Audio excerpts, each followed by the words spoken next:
You are welcome to Osili Global News. Where Buhari failed, by Obasanjo. Adds Buhari failed on security, fighting corruption, and job creation. Atiku churning out lies, says KMO, presidential campaign spokesman Abuja. Former President Olusegun Obasanjo yesterday charged Nigerians not to despair in frontally addressing the failures of President Muhammadu Buhari's administration, saying it was reassuring that the international community has positioned itself to help secure the country's democracy. Buhari's failures, as the former president pointed out, are in the areas of security, fighting corruption, and job creation. Obasanjo spoke at the launch of a book that articulated the political odyssey of President Buhari in Abuja, where he, in a recent rare commendation, lauded the president for making himself as a vehicle for change in 2015. The assertions came as the president yesterday fired back at his presidential opponent in the polls, Atiku Abubakar, for allegedly churning out lies during Wednesday's interview session with veteran broadcaster, Kadiri Ahmed. The president warned Nigerians not to entrust their commonwealth to Atiku, even as the ruling All Progressives Congress, APC, echoed the same comments, attacking Atiku's plans to get the country working again. President Obasanjo spoke at the launch of the book, Politics as Dashed Hopes in Nigeria, authored by Dr. Awalu Anwar, a former aide of President Obasanjo. Obasanjo, chairman of the book presentation at the Shuyarajua Center, Abuja, noted that democracy without a strong opposition was akin to a marriage without a bridegroom to consummate the marriage.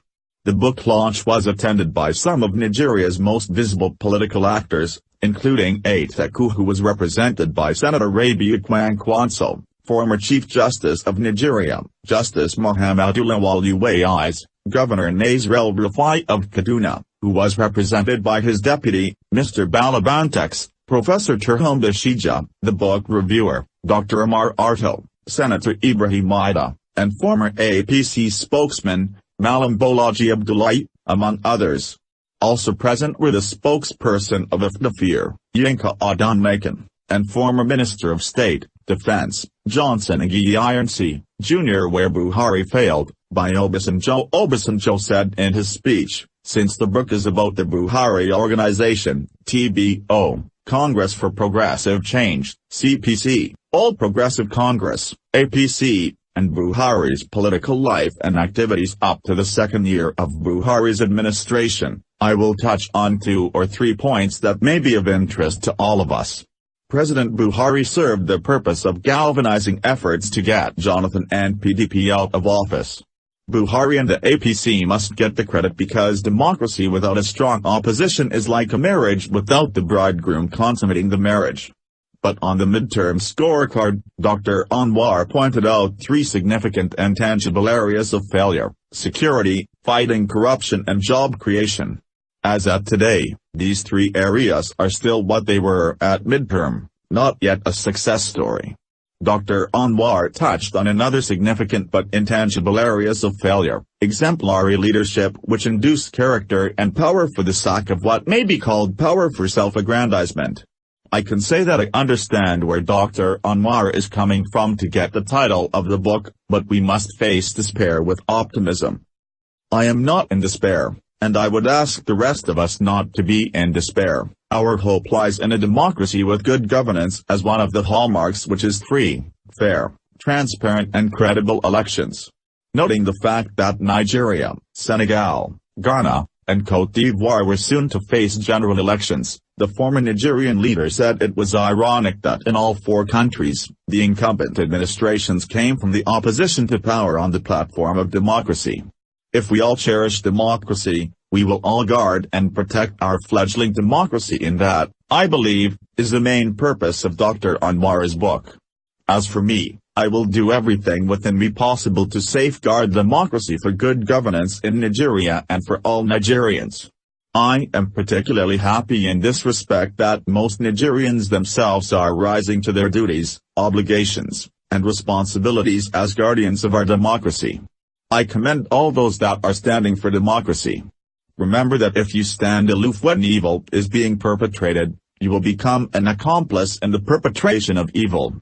Nigerians must be the architect of their fortunes and future progress, but equally gratifying is that the international community has accepted the responsibility and committed themselves to take necessary actions to ensure the health and sustenance of our democracy, therefore, making politics a great hope for Nigeria, for West Africa and, indeed, for Africa rather than great despair or dashed hopes.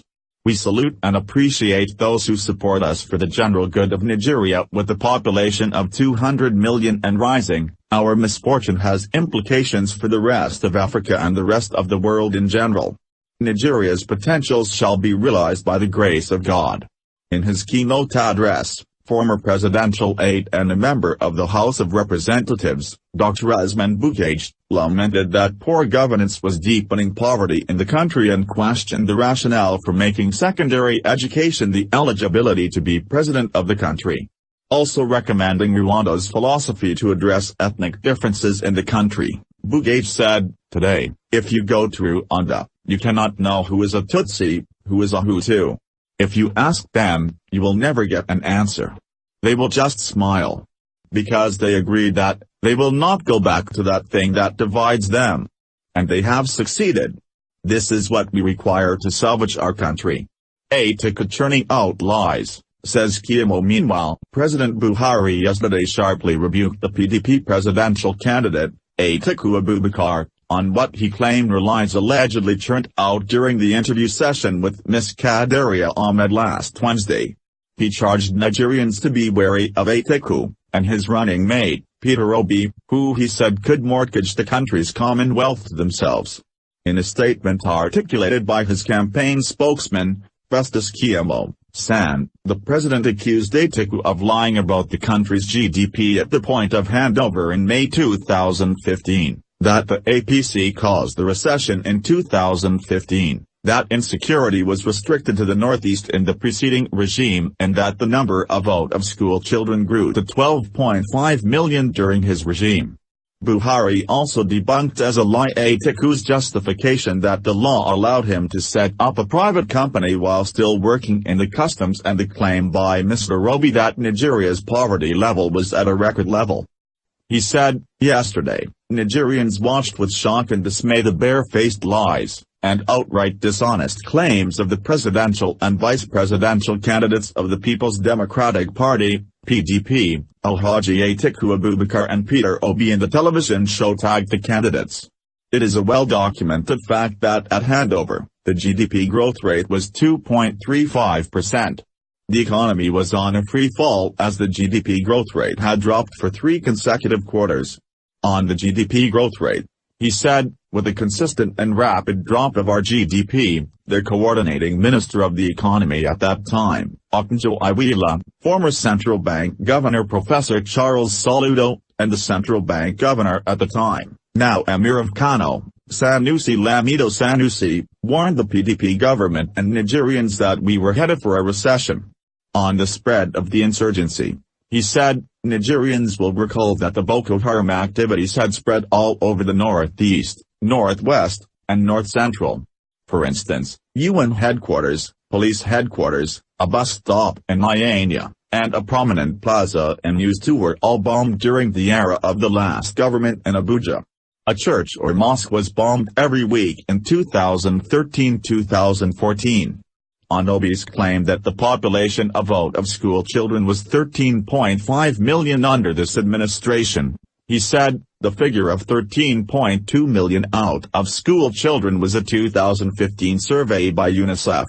An alarm was raised by several global bodies then because the figure had grown from 10.5 million in 2010 to 13.2 million in 2015, despite record earnings of the government at that time. In other words, Peter Obi's claim is self-indicting. On Atiku's justification for establishing his company while still in service, he said, the Code of Conduct for Public Officers was first enshrined in the 1979 Constitution of the Federal Republic of Nigeria. Atiku Abubakar co-founded the company, as a serving customs officer, 3 years after the 1979 Constitution came into operation, which according to him forbade a public officer from putting himself in a position where his personal interest conflicts with his duties. on Obi's claim that Nigeria was experiencing record poverty. He said, despite high oil revenue, according to the World Bank, extreme poverty under PDP grew to 112 million in 2013 through 2014, compared to 86 million today. India pulled their citizens out of poverty for over 2 decades by using the same methods Nigeria is now using today.